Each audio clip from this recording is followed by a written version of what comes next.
চৌধুরী সাহেব, আপনার পেটে আমার সন্তান, না মানে আমার পেটে আপনার সন্তান, না মানে আপনার মেয়ের সন্তান আমার পেটে, আরে না মানে আমার সন্তান আপনার মেয়ের পেটে। জিল্লু, ওকে 10 লাখ টাকা দিয়ে দে, আর তোর মায়ের জীবন থেকে সরে যা। খামোশ চৌধুরী সাহেব, আমার ভালোবাসা মাত্র 10 লাখ টাকায় কখনো বিক্রি হতে পারে না। তাইলে তুই কি চাস? 10 লাখ টাকার সাথে আর 200 টাকা অ্যাড করে দিয়েন। আপা আমি কি করবো? যা হারাম দাদা, সর। এ বন্ধু, তাড়াতাড়ি আয়, ঝামেলা হচ্ছে। কি গ্যাঞ্জাম লাগছে? কোন জায়গায়? ডাঙ্গা যায় তাড়াতাড়ি। রাখ তুই, আমি আসতেছি। এইছে কার সাথে গ্যাঞ্জাম লাগছে?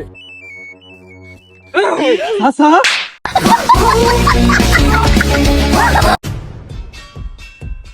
এই তোর কত বড় গল, তুই আমার বাড়িতে আমার গাড়ি নিয়ে চলে যাচ্ছিস? আরে ভাই, তোর বাপ তোর গাড়ি এটা বেচে দিয়েছে, তোর জন্য নতুন একখান গাড়ি কিনছে, বাড়ি যা দেখ। আচ্ছা ঠিক আছে, যা।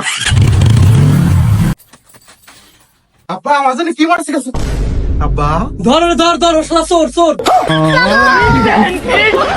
এ বন্ধু চল দি, বাড়ি একটু ঝামেলা হচ্ছে, বাবার সাথে কেমন বুঝা পড়া আছে, উনার একদিন কি আমার যে কদিন লাগে, চল চল।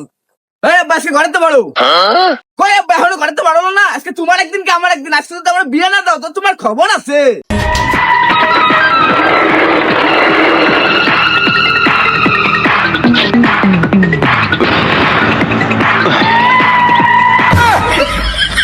এই লমের পুত, তুই জানো কি করলি?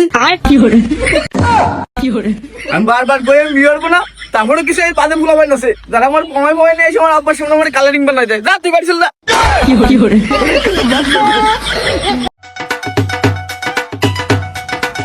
কি রে আমি তোর নাচতেছিস কে? এই নাচপালাটা কি করবো, আমার পোলা তো পুলিশে চাকরি পাইছে। এখন আমি আমার পোলার টাকাতে 4 জায়গার গাড়ি কিনবো, আর গুলশানে 10 তলা বাড়ি করবো। ও সাল পুলিশ আছে, তুমি কার বলছিস? আর আমার পোলারটা দিয়ে আমি লাল টুকটুকি একটা নতুন বিয়েও করবো। খতম।